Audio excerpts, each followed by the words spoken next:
Tingnan mo yung kilay ni ma'am, hindi pantay. Teacher, sabi ni Tyrone hindi daw pantay yung kilay nyo, teacher. So, class 5 minutes na lang. Any questions? Guys, walang mag-remind kay sir na may assignment tayo kasi hindi ako nakagawa. Teacher, yung assignment ngayon yun ipasa, teacher.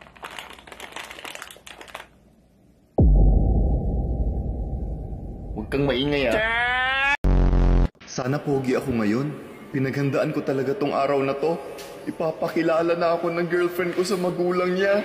Sana magustuhan nila ako.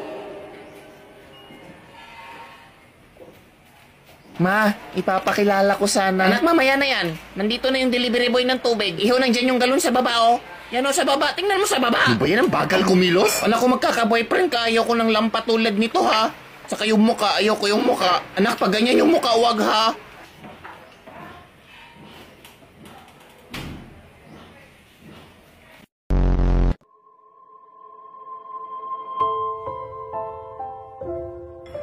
Tol, parang kanina ka pa nakaupo dyan. Napansin ko rin parang kanina ka pa tahimik. Tol, kung may problema ka, sabihin mo lang. Tol, nakaigit ko. Pasok! Tol, nakalak yung pinto. Hindi yan nakalak. Ay, hindi nga.